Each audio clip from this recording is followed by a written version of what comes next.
sejak kebangkitan ulama bersama pengikut-pengikutnya istiqomah dan setia jaga akidah dan sunnah Rasulullah.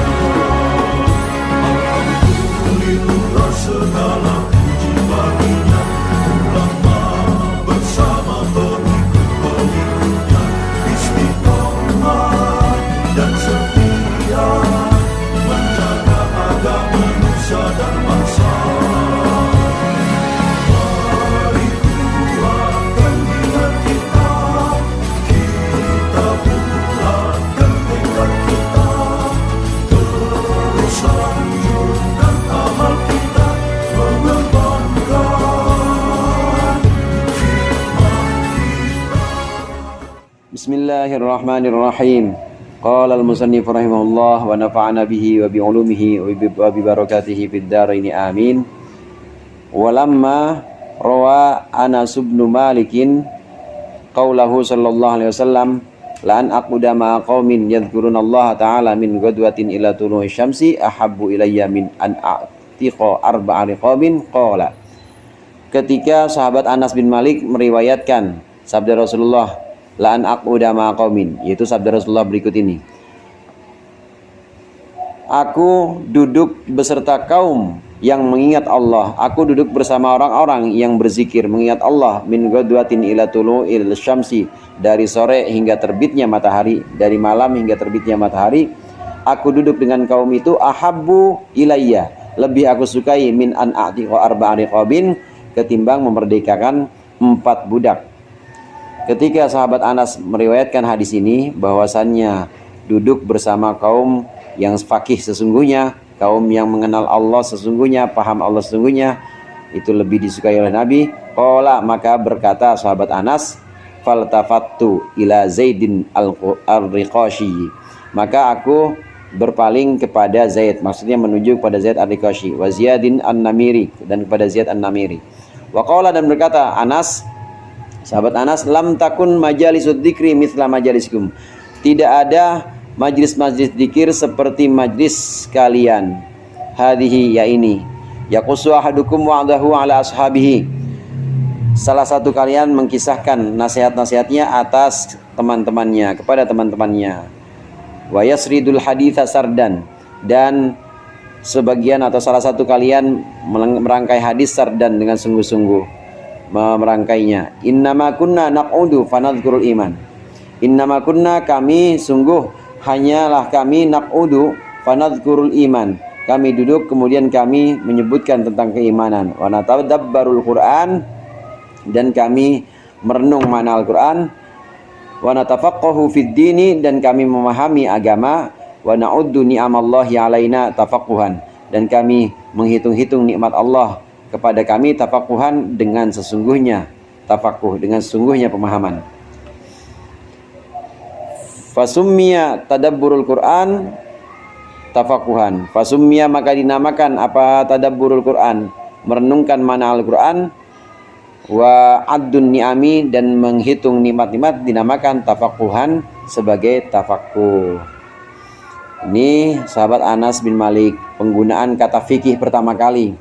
Penggunaan kata fikih pertama kali ini maknanya beda dengan makna fikih setelah beberapa abad setelah Rasulullah wafat, atau setelah masa ba'da salaf, murid-muridnya tabi'in namanya salaf. Nah, setelah itu makna fikih ini bergeser, bukan lagi yang artinya memahami dan merenungkan ayat Al-Quran, memahami pengenalan kepada Allah, merenung begitu juga menghitung nikmat-nikmat Allah. Itu sungguh yang namanya fakih itu seperti itu. Yang namanya fikih itu adalah merenungkan ayat Al-Quran, mengingat-ingat nikmat Allah kepada kita, dan meriwayatkan hadis sehingga muncul di situ pemahaman yang melahirkan rasa takut kepada Allah. Ini fikih yang sebenarnya itu yang seperti ini. Berarti yafhamu lebih umum daripada yafqahu sebenarnya. Lebih umum. Kalau yafqahu berarti sasarannya agama. Kalau yafqahu Lebih umum dari yafqahu, kalau yafhamu. Kalau di Al-Quran, walakin la tafqahuna tasbihahum, bukan la tafhamuna. Itu lebih umum, yafqahu lebih umum. Ini pemahaman yang sampai melahirkan rasa takut, pemahaman dengan penghayatan sampai ke dalam hati dan benar-benar menimbulkan rasa takut. Mungkin dari pengenalan Al-Quran, mungkin dari perenungan Al-Quran, dari merenungkan nikmat-nikmat, dari merenungkan nasihat-nasihat, ini muncul rasa takut. Maka pemahaman yang seperti ini, inilah yang namanya tafaqquh fiddin. Qala sallallahu alaihi wasallam, la yafqahu al-'abdu kullal fiqhi hatta yaqmutan nasa fi dzatillah. Bersabda Rasulullah, seseorang hamba, la yafqahul 'abdu, tidaklah menjadi faqih, tidaklah memahami seorang hamba, maksudnya menjadi faqih tidaklah paham seorang hamba kullal fiqhi, sesungguhnya pemahaman hatta yamqutan nasa fi dzatillah, sehingga dia membenci manusia dalam zat Allah. Wa hatta yara lil Qur'an wujuhan katsiratan, sehingga dia melihat bagi Quran, melihat wujuhan katsiratan, arah-arah atau wajah-wajah yang banyak. Artinya pintu pemahaman yang banyak, tidak satu pemahaman, ada banyak pintu paham atau ada banyak pengertian dalam Al-Quran. Faqih yang sesungguhnya justru lebih faqih yang sesungguhnya justru lebih meniscayakan atau memungkinkan pemahaman Al-Quran. Begitu kita baca satu kali, kita punya paham pertama yang A, kemudian kita baca berikutnya paham lagi yang B. Jadi ada banyak pemahaman, ada banyak makna dalam Al-Quran. Nah, faqih yang sesungguhnya, kata Rasulullah, itu adalah orang yang memandang Al-Quran, melihat Al-Quran, dan di dalam Al-Quran ada banyak makna.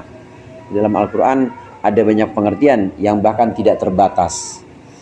Lautan, ya, lautan pengertian atau ilmu itu ada dalam Al-Quran dan itu tidak terbatas. Orang yang faqih sesungguhnya, kalau menurut sabda Rasulullah ini, maka adalah orang yang paling banyak pemahaman dan paling banyak pengertiannya.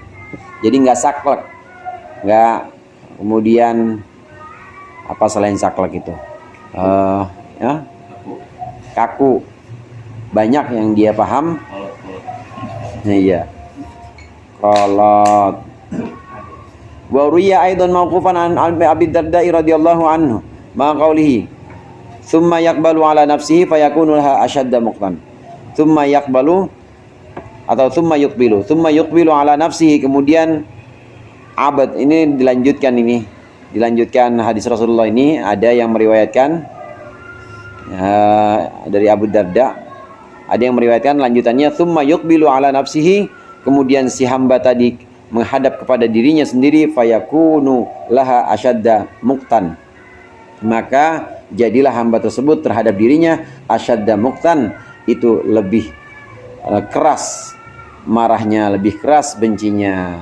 Tapi meskipun benci kepada orang-orang fi dzatillah, artinya benci di sini makhluk nggak dianggap. Orang kalau udah faqih beneran itu nggak akan menganggap makhluk. Benci di sini artinya benar-benar hanya Allah aja yang diharapkan. Nggak ada ini, nggak ada hitungan. Makhluk nggak dihitung sama dia dan nggak dianggap. Jadi hanya Allah saja. Ini kalau faqih yang sebenarnya. Tapi meskipun demikian, bukan berarti dia meremehkan orang. Justru yang pertama kali dia remehkan adalah dirinya sendiri. Makhluk itu sama dia ya diplengosin. Nah, termasuk yang pertama kali diplengosin sama dia adalah dirinya dia sendiri. Kalau dalam dirinya itu masih ada taksir atau keteledoran, masih ada kekurangan, masih cacat, maka yang paling dibenci asyadda muqtan di sini, yang paling dahulu dimurkai itu adalah dirinya sendiri, bukan orang lain. Ini faqih yang sesungguhnya. Malam-malam dia bangun, malam-malam dia muhasabah, dan pertama kali yang dituding salah itu adalah dirinya sendiri. Ini faqih yang sesungguhnya yang demikian. Waqad sa'ala faqad as-Sabakhi al-Hasani an-Syai'i fa ajabahu. Sungguh Farqad as-Sabakhi bertanya tentang sesuatu, maka dia menjawab faqala, maka berkata Farqad, innal fuqaha yukhalifunaka. Bertanya kepada Al-Hasan, Tadi Farqad As-Sabakhiyu Al-Hasana. Farqad bertanya kepada Al-Hasan Al-Basri. Faqala Al-Hasan, maka menjawab Al-Hasan rahimahullah, sakalat ka Ummu Furaiqat. Farqad tasgirnya Furaiqat. Zaman dulu ada Farqad namanya Ustaz ya. Forum kota. Itu mah mahasiswa Farqad. Ini Farqad. Farqad pernah tanya kepada Hasan Al-Basri. Kemudian pertanyaannya apa? Gini pertanyaannya. Farqad bilang gini, wahai Hasan, innal fuqaha yukhalifunak. Hasan, ente kok beda sih sama orang-orang lain, ahli-ahli fikih yang lain? Ente kok dimusuhin sama ahli fikih lain atau dikucilkan oleh ahli fikih yang lain? Dijawab oleh Al-Hasan Al-Basri. Ini jawabannya. Takalat ka ummuka ya Furaiqat. Takalat ka ummuka itu mendingan ibu kamu.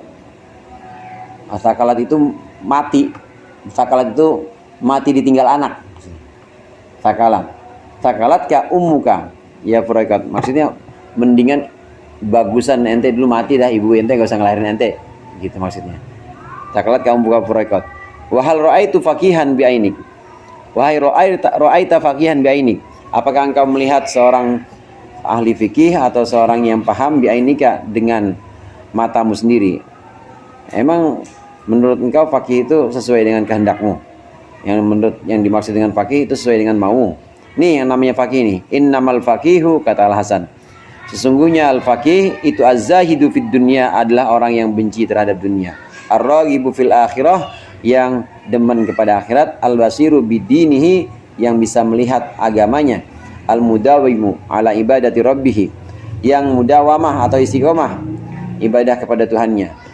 Al-wari'u al-kafu nafsahu. Al-wari'u, yang wirai, yang ogah nerima yang haram. Wirai itu. Al-kafu nafsahu, yang menjaga dirinya, menahan dirinya an a'radil muslimina, dari harga dirinya orang-orang muslim. Al-afifu an amwalihim, yang menjaga harta-harta muslimin. An-nasihi li jama'atihim, an-nasihu li jama'atihim, yang menasihati jamaahnya muslimin. Walam yakul fi jami' dzalika. Walam yakul, dan tidak berkata Al-Hasan fi jami' dzalika, dalam itu semua. Al-hafidhu li furu'il fatawa. Al-Hasan mendefinisikan ahli fikih itu tidak mengucapkan al-hafidhu li furu'il fatawa, yaitu orang-orang yang menghafal macam-macam fatwa, cabang-cabang fatwa. Walastu aqulu, dan aku tidak berkata innasmal fikhi lam yakun mutanawilan lil fatawa fil ahkamil dhahirah. Maksud aku, kata Imam Ghazali, bukan berarti aku mengatakan bahwa fikih ini tidak termasuk fatwa-fatwa dalam hukum yang zahir. Walakin kana bitariqil umumi wasyumul bitariqil istitba. Tetapi ada pengertian fikih itu dengan jalan yang umum, jalan umum dan jalan yang menyeluruh, syumul, mencakup keseluruhannya. Bitariqil istitba, atau dengan jalan yang mengikuti, istitba, ya mengikuti orang-orang sebelumnya. Fakana itlaquhu malahu ala ilmil akhirah aktsar. Maka ada pemutlakan ulama-ulama salaf atau para sahabat atas fikih, lahu untuk fikih, ala ilmil akhirah, atas ilmu akhirat itu aktsaru, lebih banyak. Imam Ghazali sengaja di sini mengutip atau menyajikan bukti-bukti bahwa Al-Hasan kemudian Rasulullah ini menjelaskan fikih yang dimaksud itu adalah orang-orang yang paham sehingga takut kepada Allah. Orang-orang yang zuhud, orang-orang yang dengan pemahamannya, dengan ilmunya, ini ibadahnya mudawamah, istiqomah ibadahnya. Orang-orang yang dengan ilmunya, meskipun itu cuma modal ilmu wudhu sama sholat doang, tapi dengan wudhu dan sholat itu, kemudian mata hatinya itu terbuka, dan dia benar-benar bisa memahami agama, maka inilah fakih yang sesungguhnya. Fikih yang sesungguhnya adalah ilmu seperti ini. Fikih yang sesungguhnya adalah ilmu yang diamalkan, kemudian istiqomah, lahir rasa takut kepada Allah, lahir rasa mementingkan akhirat atas dunia. Itu fikih yang sesungguhnya seperti itu. Imam Ghazali kemudian komentar di sini, mengomentari bahwa orang-orang soleh terdahulu ini memaknai fikih lebih banyak kepada ilmu akhirat dibanding orang sekarang. Ini bukan berarti, kata Imam Ghazali, bukan berarti saya kemudian mengingkari bahwa fikih itu nggak ada ilmu tentang hukum, fatwa-fatwa, enggak. Betul, tapi tidak hanya itu. Orang dulu lebih dari sekedar ilmu-ilmu zahir atau hukum-hukum zahir. Orang dulu mengartikan fikih itu adalah ilmu yang kemudian masuk ke dalam hati, menuntut seseorang menjadi wirai, menjadi orang yang zuhud, menjadi orang yang istiqomah dalam ibadah. Itu fikih yang sesungguhnya. Terjadi pergeseran makna antara fikih yang dulu, makna dulu dengan makna sekarang. Fabana min hadza takhsis talbisu ba'dhin nas 'ala tajarrudi lahu wal i'radi an ilmil akhirah wa ahkamil qulub. Maka jelas dari penghususan ini, jelaslah apa talbisu ba'dhin nas. Rancunya, bangkitnya orang-orang 'ala tajarrudi lahu untuk bertajarrud atau menyendirikan fikih wal i'radi an ilmil akhirah dan juga berpaling dari ilmu akhirat wa ahkamil qulub dan hukum-hukum hati. Jelas dari sini fikih yang dimanai sekarang sudah tidak sama dengan fikih yang dimanai para sahabat dan orang-orang soleh dulu. Dari sini jelaslah bahwa orang-orang sekarang zaman Imam Ghazali ini, orang-orang sekarang ini bangkit sama-sama belajar fikih, ini sudah mengesampingkan akhirat. Fikih di sini bukan untuk menuntun kepada akhirat, tapi justru mengesampingkan akhirat dan mengesampingkan ilmu-ilmu hati. Kebanyakan ulama-ulama fikih pada waktu itu hanya untuk mendapatkan jabatan, terutama di pemerintahan, karena digaji benar-benar. Ahli fikih, ahli fatwa itu memang diberikan kesejahteraan oleh para penguasa saat itu. Ini yang dikritik oleh Imam Ghazali. Wa wajadu ala dzalika mu'inan minat tab'i, dan mereka atas itu semua menolong tabiat atau menolong karakter. Fa inna ilmal batin ghamidun wal amalu bihi asirun.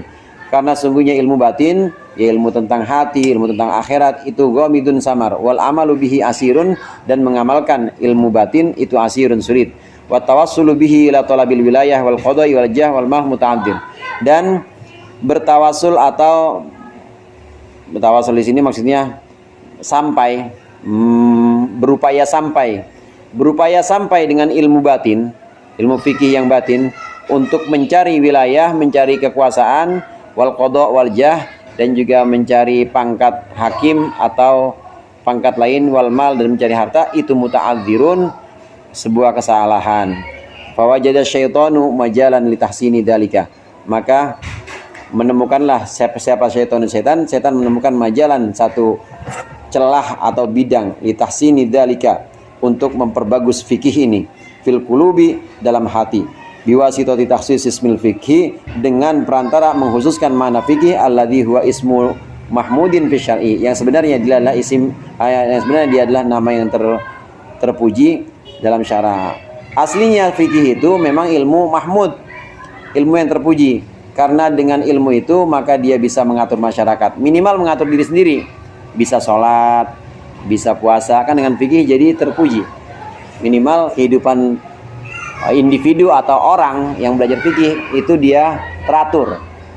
Nah, tapi kemudian menjadi ilmu yang tercela kalau kadarnya udah kelewatan.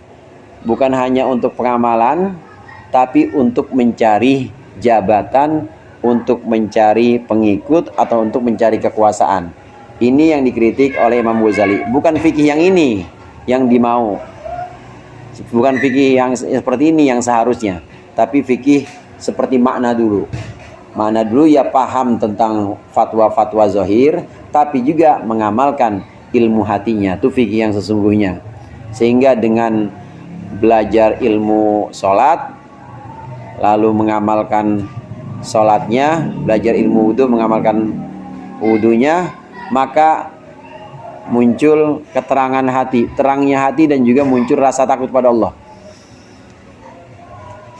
Ini fikih yang seharusnya seperti itu.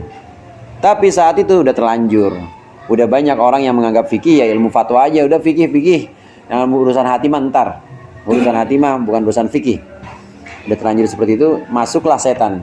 Setan kemudian menanamkan janji-janjinya bahwa orang kalau pinter fatwa, orang kalau pandai hukum-hukum, ini akan dapat kedudukan di sultan atau di penguasa-penguasa.